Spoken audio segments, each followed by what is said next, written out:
Now, under President Donald Trump, US immigration policy is certainly getting a shake-up, and the policy for refugees, well, arguably it's never been so unclear. There is now, though, a new app which is looking to change that and to improve the process for all those people seeking asylum. Rebecca Lee explains how it works. The app Do Not Pay was originally designed to help overturn parking tickets, and it was a success. In less than 2 years, it had quashed some 160,000 parking fines across the cities of London and New York. But that was just the beginning. Its 20-year-old founder soon realised the technology could serve quite a different purpose. Now, the app can help refugees claim asylum in the United States and Canada. And in the UK, it can aid asylum seekers in obtaining financial support from the government. Applying for refugee status involves complicated paperwork, so the app breaks it down. The robot asks simple questions such as, do you fear harm and why are you being targeted, to work out if the applicant is eligible under international law. Do Not Pay is free to use and is referred to as the world's first robot lawyer. Well, there we are. Let's speak to Joshua Browder, who is Stanford University student, the founder of the Do Not Pay app, and joins us from San Francisco. Joshua, thanks for joining us. I'm just following that with fascination, and I can see how the easy questions are dealt with. It can be a very complicated business, seeking asylum. How much data have you got packed into that? For sure, although it's very important politically at the moment, I've been working on this very hard for the past year with refugee charities and even lawyers at the UN. So one of the biggest concerns is it accurate?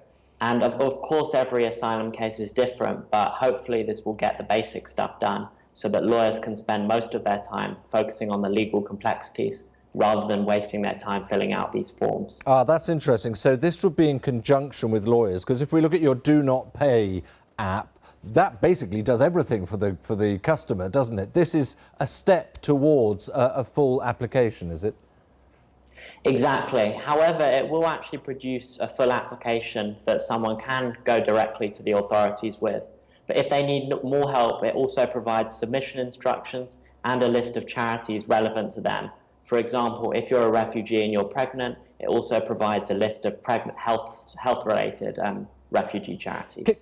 Can I ask you a question also, which lawyers would certainly cotton on to very quickly, but is it utterly impartial, or is it seeking to help those looking for the ways to apply for asylum to work their way through the morass of possibilities, if you like?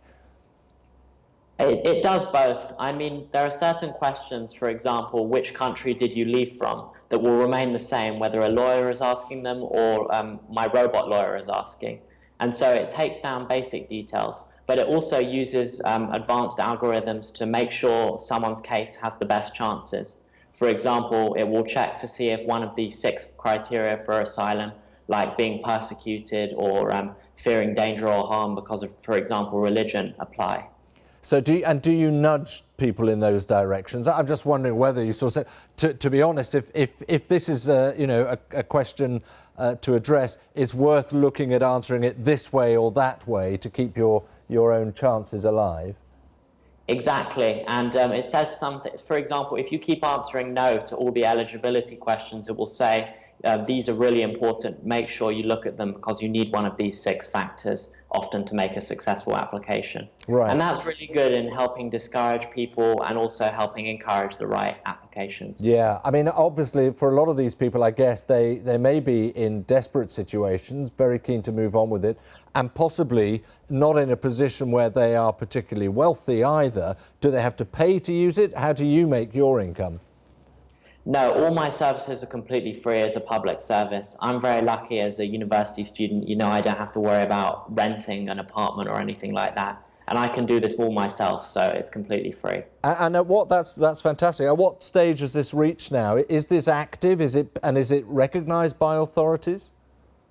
Definitely. I mean, the UN Refugee Agency tweeted it out 2 days ago. Lots of charities are helping get people onto the service. It's completely live on Facebook Messenger, and it's really exciting. Thousands of people are already starting to use it. Admittedly, a lot of people testing it, but there are some legitimate uses, and it's exciting. Well, Joshua, it's certainly exciting. Well done. It's an amazing app. Joshua Browder from San Francisco, thanks very much for joining us.